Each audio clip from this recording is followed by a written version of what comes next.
analisis ketergantungan antar uang, nanti termasuk di dalamnya ada yang berkaitan dengan konsep ekonomi, khususnya adalah ekonomi internasional, ada ekspor, ada impor, dan lain sebagainya. Terus nanti tujuannya dari pembelajaran ini adalah siswa dapat menganalisis pengertian dari perdagangan internasional, pengertian perdagangan internasional.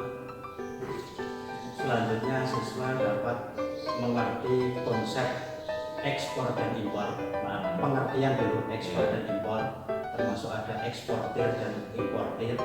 Terus nanti ada konsep ekspor dan impor, termasuk juga ada hambatan-hambatan dan seterusnya. Itu ya. Ini di pertemuan ini Pak? Di pertemuan ini. Oke. Dalam pembelajaran kali ini Pak Tekno menggunakan model pembelajaran apa? Nanti model yang saya gunakan adalah audiovisual. Nanti kami selingi dengan semacam diskusi. Nanti dari video itu nanti akan siswa diharapkan mampu merumuskan, ada rumusan masalah sebagai bahan diskusi. Jadi nanti kami kelompokkan menjadi beberapa kelompok. Dari kelompok itu nanti akan ada semacam pertanyaan. Dari pertanyaan itu nanti sebagai bahan diskusi dari kelompok yang lainnya, sehingga kelompok yang lainnya itu merasa terpacu untuk menjawab dari pertanyaan kelompok yang lain. Tapi modelnya jenisnya apa? Jenis model pembelajarannya apa? Saya adalah interaktif learning. Interaktif. Nanti kita coba lihat ya di pembelajaran nanti ya.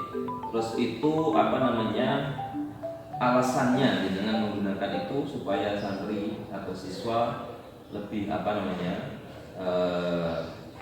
terpacu itu tadi ya. Selain itu apa nih alasan lain? Memang alasan utama itu merasa terpacu itu, sehingga nanti untuk rasa ingin tahu apakah dari pertanyaan dan dari jawaban itu tadi nanti akan menjadi indikator untuk rasa ingin tahu siswa khususnya dalam bab yang kita pelajari.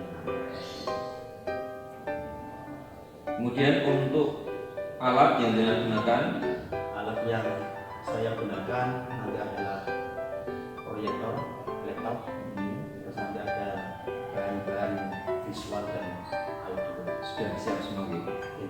Untuk LCD-nya sudah Ya, belum. LCD lemari kemarin KS sudah bisa ya. Oke.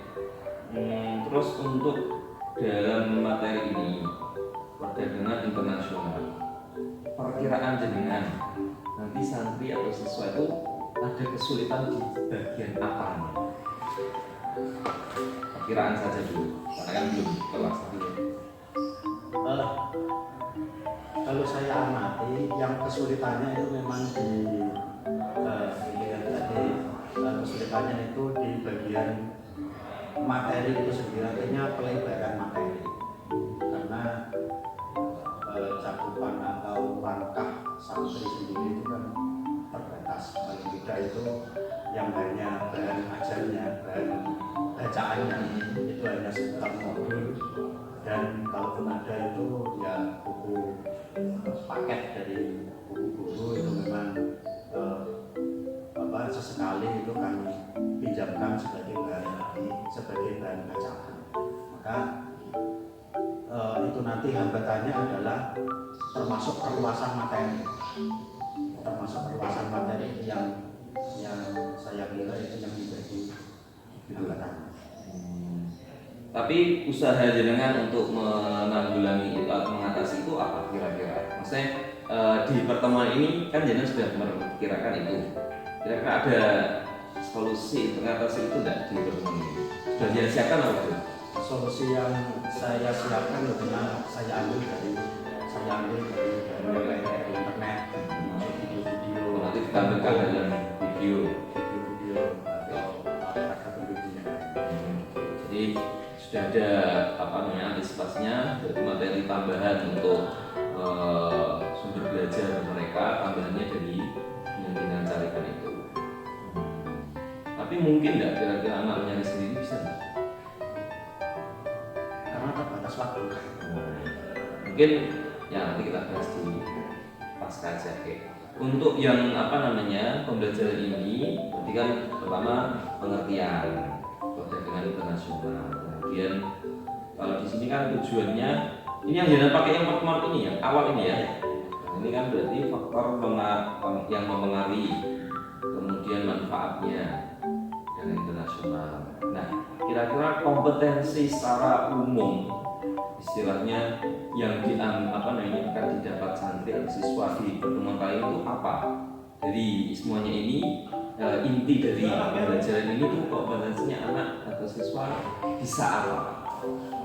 Kompetensinya paling tidak bisa mengetahui pengertian dari perdagangan internasional itu dulu, karena kalau sudah tahu pengertian pasti nanti menjabarkannya mudah. Oh, kalau pengertiannya itu adalah misalkan perdagangan internasional itu adalah perdagangan yang di sana meliputi dua negara atau lebih. Dari pengertian itu nanti akan dapat menjabarkan berarti tujuannya ini termasuk dari faktor pengertian ekspor dan impor itu nanti kalau sudah paling tidak pengertiannya dulu. Kalau pengertiannya sudah paham, sudah tahu, insya Allah nanti penjabaran ke belakangnya itu nanti akan itu minimal itu, kemudian nanti hal-hal yang lain yang ada di istilahnya turunan dari materi itu. Kemudian untuk di sini materinya di jangan-jangan sampaikan ini di yang kalau di perangkat ini tidak ada ya materi tidak ya. Jangan ngambilnya dari modul saja atau dengan compare dengan yang lainnya. Untuk yang akan saya jelaskan. Yang pertama memang dari modul karena itu sebagai sumber bahan ajar utama biar ada kesamaan antara pengajar dengan santrinya.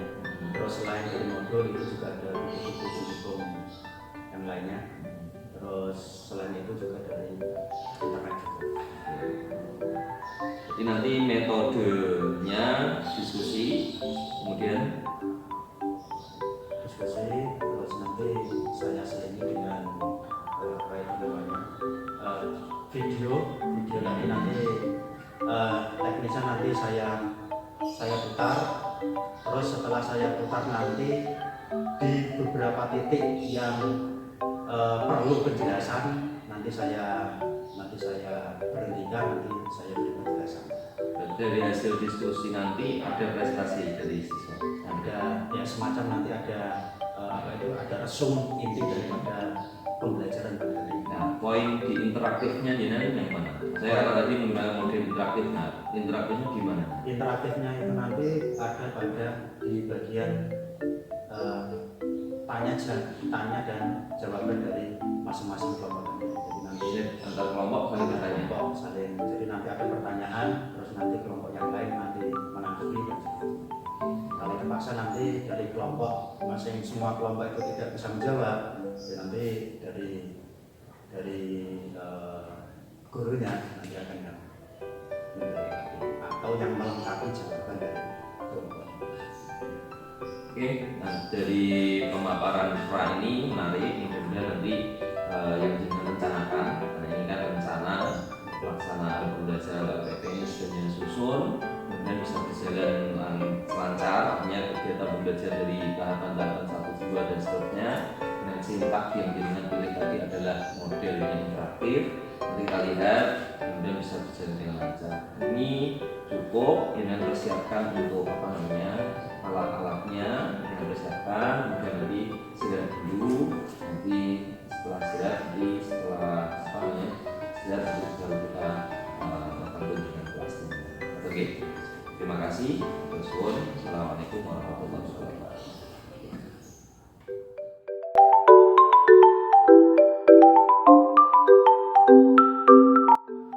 Dari cakupan tempatnya ini sudah terlihat bahwa perdagangan dalam negeri itu dilakukan dalam satu atau dalam negara tersebut, dalam satu negara. Tapi kalau perdagangan internasional dilakukan antar negara, dua negara atau lebih, itu bila-bila dari secara geografisnya atau tempat atau lokasi. Yang kedua, dilihat dari sistem distribusinya, di mana perdagangan dalam negeri, pembeli dan penjual cenderung bertemu atau interaksinya terjadi secara langsung. Sedangkan dalam perdagangan internasional, pembeli dan penjual tidak berinteraksi secara langsung. Dari interaksinya, kalau dalam negeri ini adalah bisa secara langsung, tapi kalau dalam perdagangan internasional ini tidak secara langsung. Karena apa? Karena banyak faktor, terutama terkait dengan jaraknya yang terlalu jauh karena melibatkan beberapa negara. Terus dari faktor apa itu namanya komersilnya, dari faktor komersilnya. Kalau perdagangan dalam negeri itu relatif lebih murah karena pertemuannya itu dilakukan hanya dalam satu negara. Tapi kalau internasional ini dilihat dari komersilnya itu biayanya akan lebih banyak. Sehingga banyak para pelaku ekonomi yang menjalankan perdagangan internasional itu berinteraksinya tidak secara langsung. Perbedaan yang ketiga dilihat dari cara pembayarannya, di mana dalam perdagangan dalam negeri mata uang yang digunakan adalah sama, sedangkan dalam perdagangan internasional mata uang yang digunakan berbeda, sehingga dalam perdagangan internasional menggunakan devisa. Yang keempat dilihat dari aspek pajak, di mana dalam perdagangan dalam negeri tidak dikenakan bea masuk, hanya ditarik retribusi. Sedangkan dalam perdagangan internasional dikenakan pajak atau bea masuk. Selanjutnya dilihat dari aspek biaya, di mana perdagangan dalam negeri biayanya lebih murah dibandingkan dengan perdagangan internasional. Jelas, karena biayanya ini nanti juga akan mempengaruhi. Kalau dalam negeri biayanya relatif lebih murah, biaya angkutnya, karena jaraknya relatif lebih dekat bila dibanding dengan yang perdagangan internasional.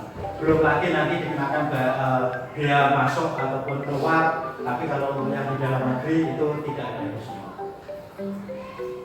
Step selanjutnya dilihat dari segi kualitas, di mana dalam perdagangan dalam negeri kualitas barangnya sangat bervariasi.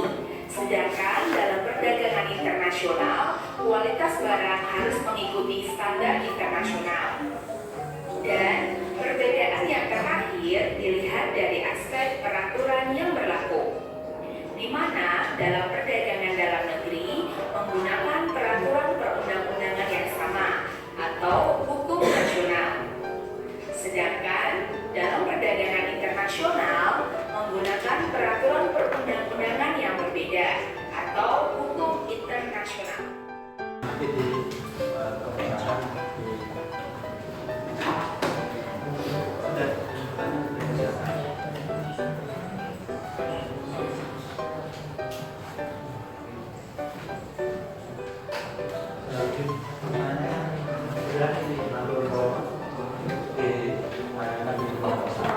Kelompok 1 sudah siap dengan pertanyaannya?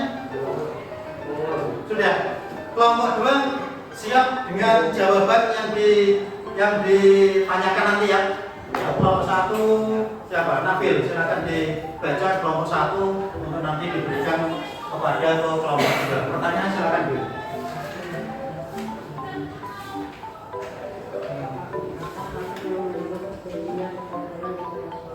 Apa faktor yang mendorong terjadinya perdagangan internasional?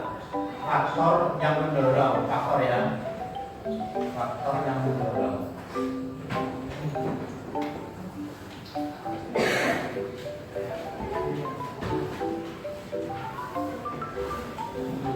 Pertanyaannya dulu saya tampung. Yang kelompok 2 pertanyaannya.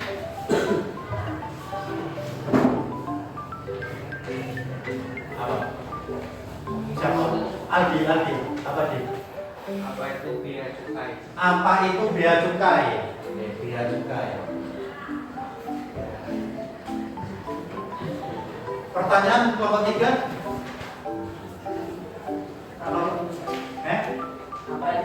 Apa itu devisa? Devisa. Kelompok 4. Kelompok 4.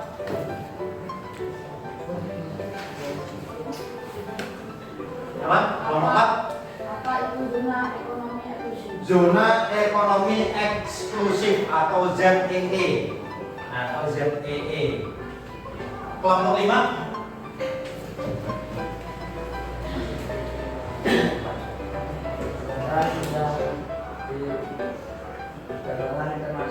Hambatan perdagangan internasional.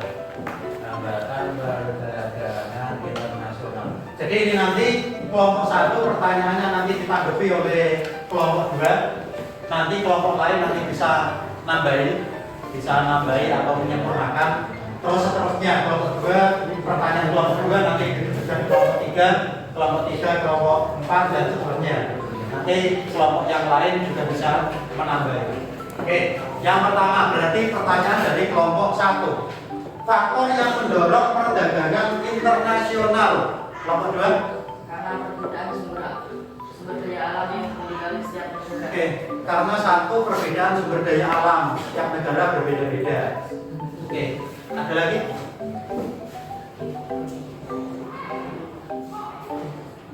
Perbedaan ilmu pengetahuan dan teknologi. Ilmu pengetahuan dan teknologi, perbedaan iptek berarti yang pertama sumber daya alam, yang kedua adalah iptek. Ada lagi? Perbedaan selera. Perbedaan selera. Ada lagi? Perbedaan iklim juga. Ada lagi? Perbedaan budaya suatu bangsa. Perbedaan suatu bangsa, perbedaan budaya suatu bangsa. Ada lagi? Cukup? Kelompok yang lain nanti cukup? Tidak ada? Kelompok 1 puas dengan jawaban kelompok 2? Wah, tidak ada tanggapan untuk kelompok 2? Oke, tidak ada. Tadi ya, yang pertama yaitu sumber daya alam. Yang kedua tadi adalah iptek. Yang ketiga adalah ada iklim, cuaca. Yang keempat ada selera. Dan yang kelima ada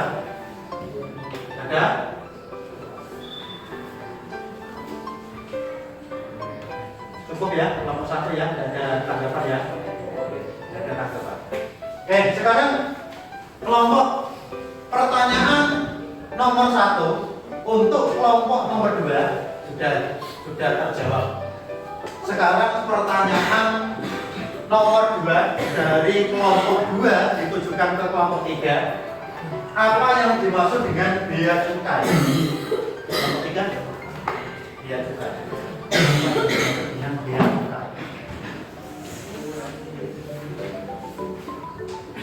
Yang dimaksud dengan bea cukai.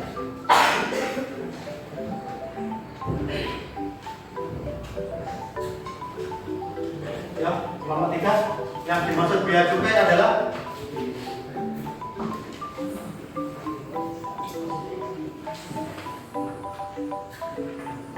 bea cukai adalah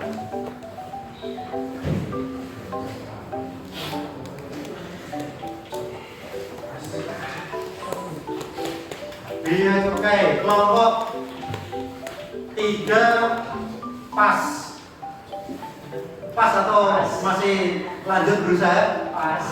Kelompok 4 apa yang dimaksud bea cukai?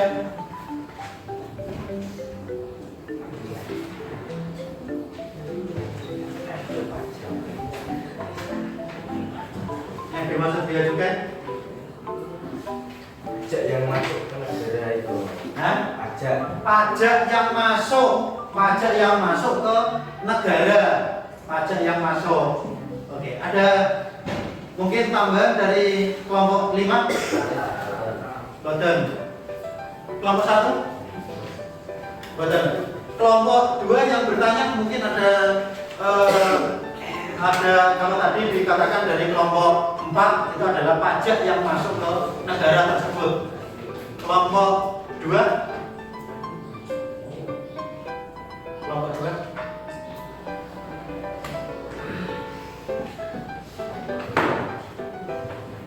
bea cukai. Oke, kalau tidak tahu nanti tanya kepada Jaki. Jaki bapaknya kerja di mana, Jak? Imigrasi, bagian bea cukai. Nah, aja di badan. Oke. Yang dimaksud bea cukai di sini adalah betul. Itu adalah perhitungan pajak barang yang keluar atau barang yang masuk. Selanjutnya dari perhitungan itu nanti akan menjadi pendapatan asli negara. Akan menjadi pendapatan dari sebuah negara. Jadi bea cukai nanti ada barang yang keluar, nanti diinventarisir barangnya apa, pajaknya berapa dan seterusnya. Begitu juga ketika ada barang masuk, ini juga diinventarisir produknya apa, pajaknya berapa dan seterusnya. Ini ada yang namanya bea dan cukai. Selanjutnya dari kelompok 3. Kelompok 3 bertanya kepada kelompok 4. Apa yang dimaksud dengan devisa itu? Kelompok 4, devisa Pendapatan negara. pendapatan negara. Pendapatan negara. Kelompok 5, ada yang menyempurnakan devisa itu apa? Cukup. Kelompok 1, kelompok 2, kelompok 3 puas dengan jawaban tadi? Pendapatan negara. Sejatinya devisa itu adalah memang secara dasar kita mengetahui devisa itu adalah pendapatan negara. Tetapi secara spesifik yang dinamakan devisa itu adalah berupa emas atau falas, atau valuta asing yang dimiliki oleh negara tersebut, di mana falas atau emas itu menjadi cadangan kekayaan suatu negara. Itu dikatakan devisa. Berarti ada sebuah emas. Makanya kalau kalian di rumah terus sempat nonton TV dan seterusnya, silakan yang dilihat itu misalkan ada berita ekonomi. Maka ketika ada berita tentang ekonomi, pasar ekonomi, berita pasar, maka di sana itu yang ditampilkan yang pertama itu adalah nilai tukar dolar, karena itu merupakan falas. Karena kekayaan ini nanti, kekayaan Indonesia akan dikonversi menjadi rupiah, dikonversi menjadi falas valuta asing. Dan yang kedua, pasti di kabar pasar itu yang ditampilkan selain falas tadi, yang ditampilkan itu adalah harga emas. Harga emas, karena emas itu akan menjadi cadangan kekayaan negara. Ini adalah devisa. Selanjutnya, yang keempat, pertanyaan kelompok 4, yaitu zona atau ZEE kepada kelompok 5. Apa yang dimaksud ZEE itu?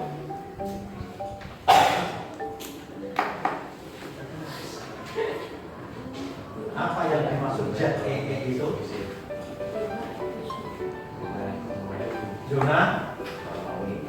Zona ekonomi eksklusif. Ya, maksudnya daripada zona ekonomi eksklusif adalah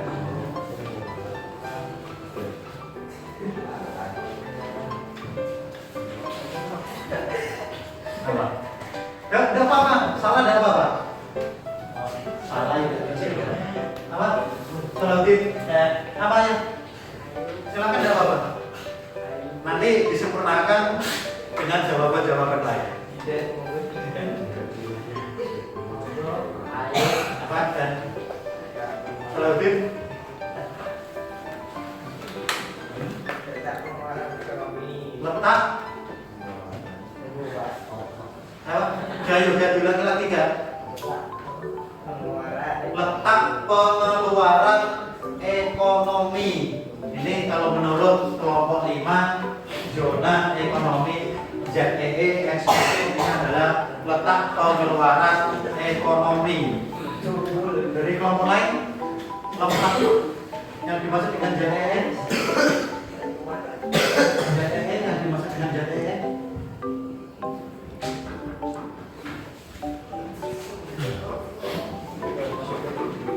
Kelompok 2 yang dimaksud dengan ZEE. Kelompok 3 atau kelompok 4 dari pertanyaannya tadi ZEE tadi mungkin ada menyimpang jawaban daripada yang dimaksud dengan ZEE tadi.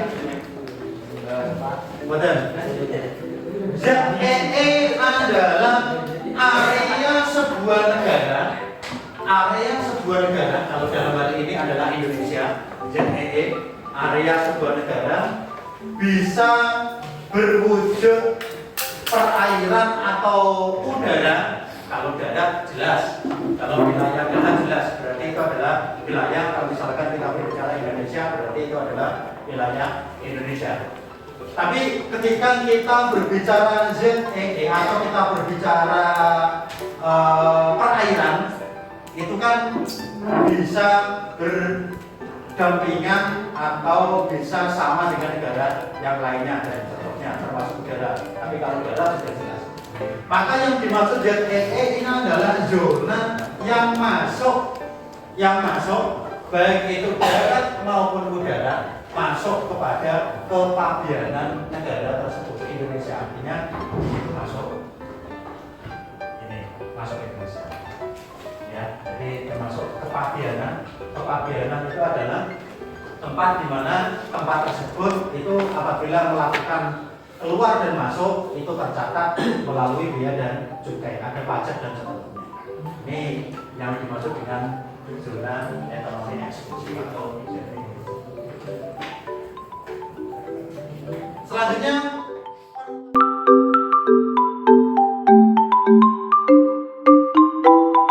Assalamualaikum warahmatullahi wabarakatuh. Pak Rino, tadi kita sudah melakukan proses supervisi kunjungan kelas dengan kelas 9E ya. Ini materinya tadi perdagangan internasional PSG. Ya, gimana tadi perasaan jenengan setelah mengajarkan itu dengan apa yang jenengan rencanakan sebelumnya? Tadi ada hal-hal yang ingin jenengan sampaikan, tidak mulai dari mungkin kesulitannya, terus ternyata perkiraan jenengan terkait dengan siswa atau santri itu sulitnya di sini ternyata di luar prediksi atau sesuai dengan prediksi jenengan. yang pertama terkait tentang waktu, ternyata sedikit meleset. Yang perencanaan saya itu tepat waktu ternyata molor sekitar 10 menitan ya.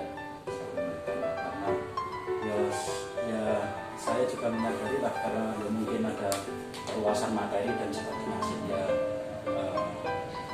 menjadi berdampak seperti itu.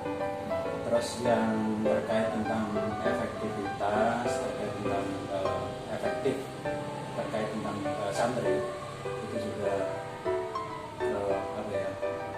ya sesuai dengan prediksi awal saya lah, materinya atau bahan ajarnya memang kurang, belum maksimal. Tapi kalau dilihat dari santri sendiri tadi kayaknya sudah banyak yang memahami, meskipun ya oke lah kita lihat beberapa jawaban masih melihat buku, tapi paling tidak mereka sudah nyantau yang jenengan sampaikan tentang ekspor impor tadi kayaknya sudah ya paling tidak saya menggarisbawahi untuk keaktifannya itu sudah lumayan bagus lah, artinya sudah ada respon antara satu kelompok dengan kelompok yang lainnya. Ada yang bertanya, nanggepi, terus apalagi di sesi terakhir tadi belum tidak puas dengan jawabannya, perlu penjabaran dan lebih lanjut, nah itu kan bukti memang bahwa sudah mulai aktif. Ya, mungkin terkait saya nanggepi untuk yang terkait dengan waktu ya memang mungkin jenengan terlalu lama, terlalu banyak materi di videonya yang jenengan itu terlalu banyak yang di pause. Jadi semisal tayangkan aja utuh, misal ini contoh, tayangkan utuh, kemudian anak siswa itu atau santri sudah jenengan arahkan sebelumnya, tadi sudah benar. Nanti ketika menemukan poin atau materi yang kurang jelas, kurang paham, itu dicatat, itu sudah jelas itu. Hanya saja mungkin harusnya jangan full aja sampaikan semuanya, baru nanti mereka biar dari masing-masing kelompok atau dari individu itu kira-kira mereka ada muncul yang tidak dipahami itu apa. Baru di situ jangan suruh tanya, karena jangan kebalik. Jangan tanya per kelompok membuat pertanyaan, kemudian setelah itu jangan pertanyaan umum apa yang ditanyakan. Nah seharusnya gini aja dulu, yang belum dipahami apa dulu, biar nanti kelompok itu mencari pertanyaan yang lain yang selain yang ditanyakan itu, supaya minimal materi awal tuh mereka sudah tahu. Jadi setelah dikasih stimulus video, terus yang tidak paham ditanyakan, terus dijelaskan, oh gitu ya maksudnya. Mungkin pertanyaan yang akan dilontarkan tiap kelompok tidak pertanyaan yang mendasar yang ada di, mungkin itu pertanyaan di buku atau hanya pengertian. Bisa saja pertanyaan yang malah itu bisa melebar dan itu menjadi pengalaman dia gitu loh. Itu mungkin bisa diterapkan untuk di pertemuan yang lainnya, di bab yang lainnya. Itu seperti itu. Makanya ketika itu terlalu panjang waktunya, tadi saya lihat hampir jam 9 itu dengan baru sudah mau selesai itu menjelaskan, istilahnya menyuruh anak-anak bertanya, belum diskusi itu, istilahnya belum menyampaikan pertanyaan. Nah itu yang perlu diingat. Memang manajemen waktu Pak ya. Itu tadi berarti RPP 1-2 Pak ya, 2 lembar ini yang jenengan ajarkan di pertemuan tadi. Karena ada hambatan perdagangan internasional ini masuk di RPP yang kedua. Sebagian masuk itu. Nah ya. Seharusnya itu hanya satu saja apa harusnya? Kan ini di bab ini ini dua pertemuan ya? 2 pertemuan. Satu pertemuan. Ini berarti keliru di sini. Ya benar sih. Ini 2 pertemuan kan, tapi ada yang nyempil satu di pertemuan ini, ada yang seharusnya di pertemuan berikutnya. Tapi di penyampaian materi yang dipelajari selanjutnya kok langsung bab yang ekonomi kreatif tadi. Seharusnya ada pertemuan satu lagi ya, yang 1 jam.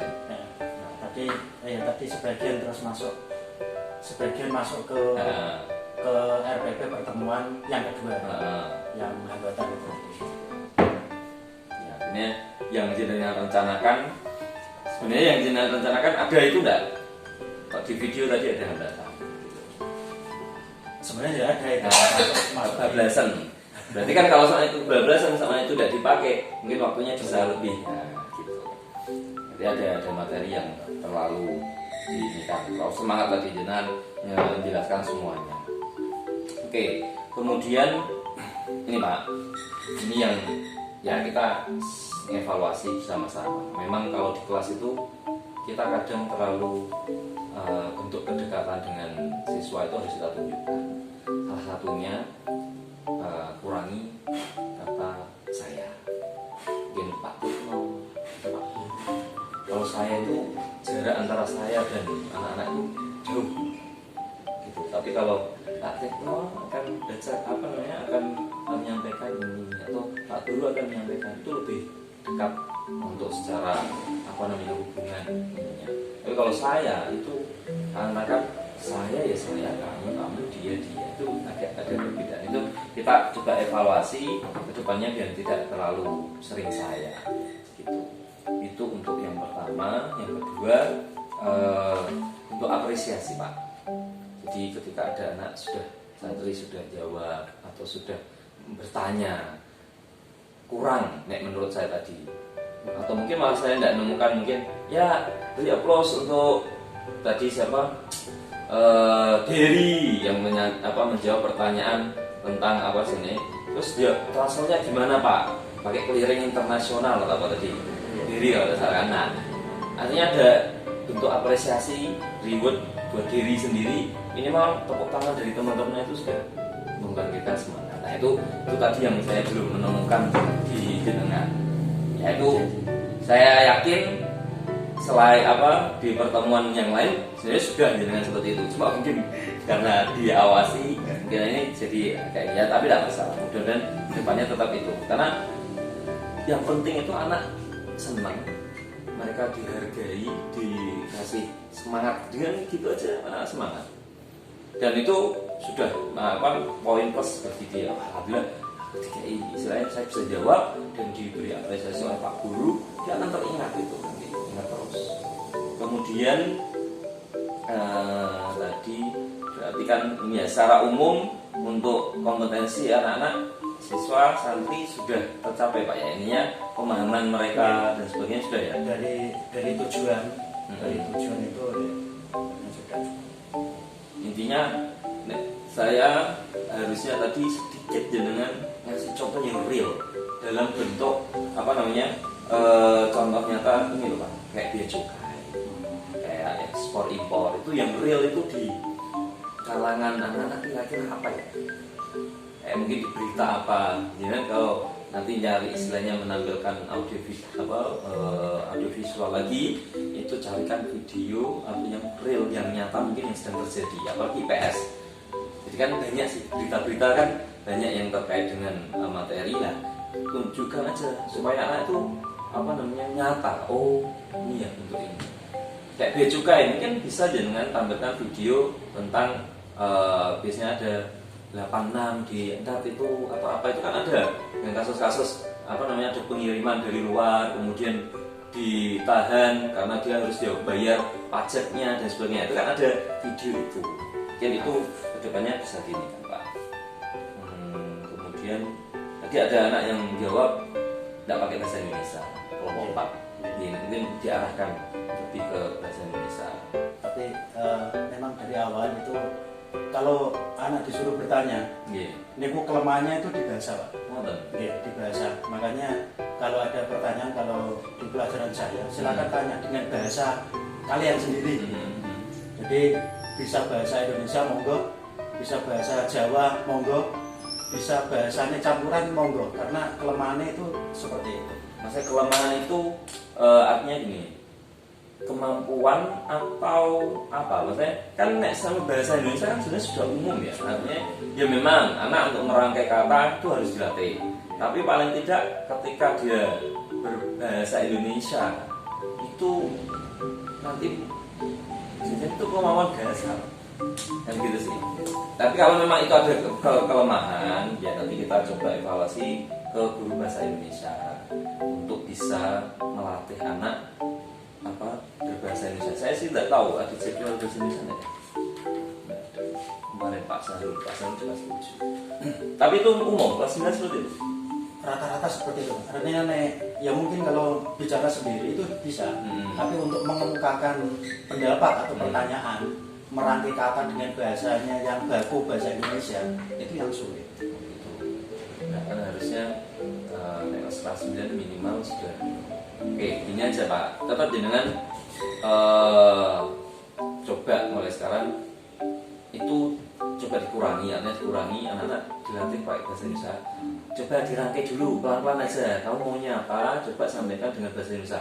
Nek dijarke terus, asalnya dibiarkan anak udah pakai bahasa Jawa tidak apa-apa. Selama bahasa Jawa itu halus malah tidak masalah kayak saya. Tapi kan itu kurang sih. Itu nanti kemampuan dasar anak kan bahasa. Karena dengan dia berbahasa Indonesia itu bisa bahasa Inggris nanti agak mudah. Karena menghilangkan bahasa daerah untuk bahasa Indonesia, bahasa asing itu yang terkait dengan materi, dengan bahasa tadi.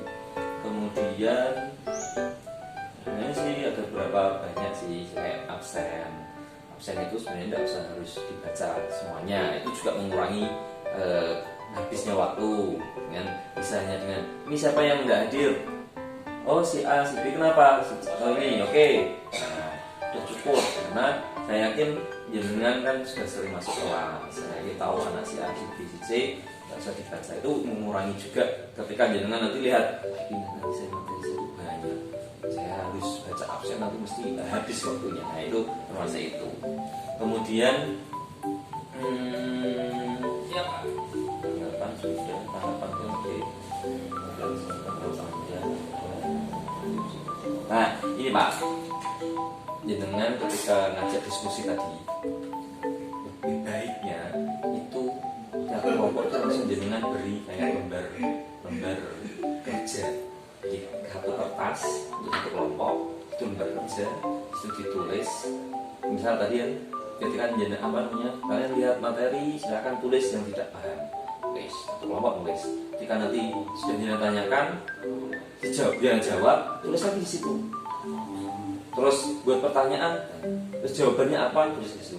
Itu dikumpulkan sebagai penilaian jenengan. Nah, tadi kan saya tidak tahu penilaian jenengan berdasar apa. Ada beberapa poin. Yang pertama itu kebersamaan, keaktifan, terus pertanyaan, jawaban, tanggapan.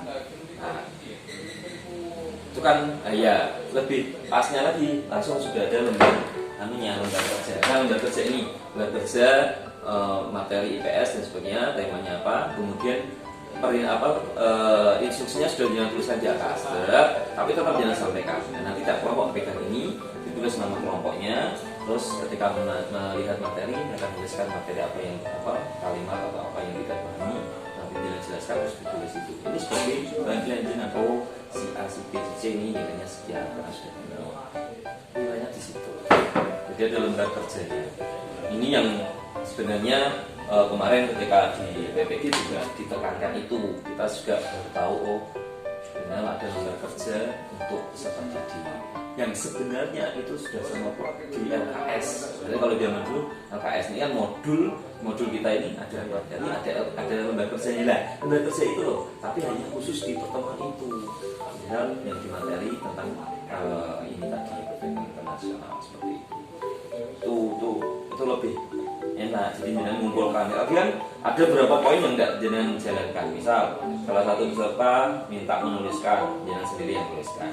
Kemudian peserta didik diminta menyajikan hasil kelompoknya di depan kelas, nah, kan tidak jadi. Kemudian kelompok lain minta beri tanggapan, ya ada tanggapan, tapi kan tidak jadi di depan kelas. Nah, tapi kalau dengan sudah ada LK-nya yang kumpulkan nanti sudah itu sudah termasuk hasil dari diskusi tadi. Itu tadi saya tulis penjelasan lebih baik di depan, biar anak-anak itu bisa kelompok 1 jawab pertanyaan dari kelompok 5 terkait dengan apa tadi,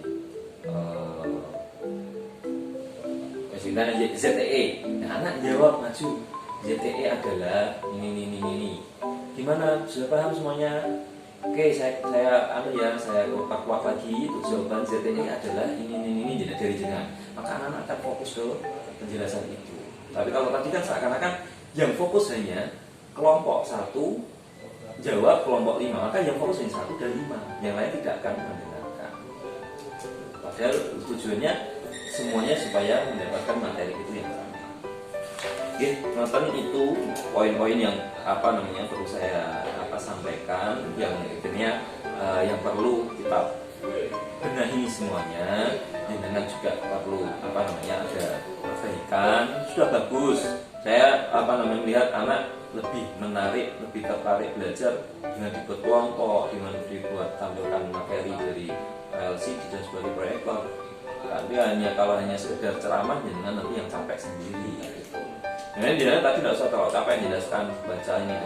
Sudah jangan lihat, apa yang tidak paham ini, ini adalah ini. Dan sekarang diskusi. Kalian membuat pertanyaan, selesai.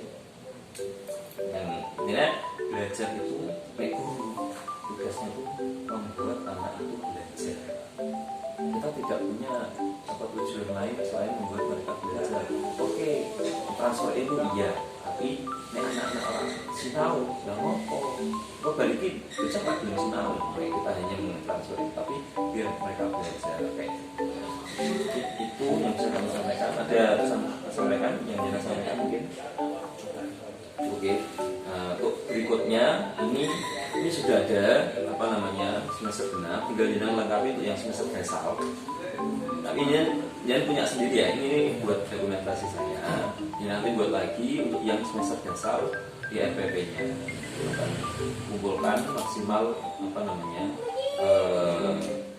sebelum liburan ini. Terima kasih Pak Sudirno. Assalamualaikum.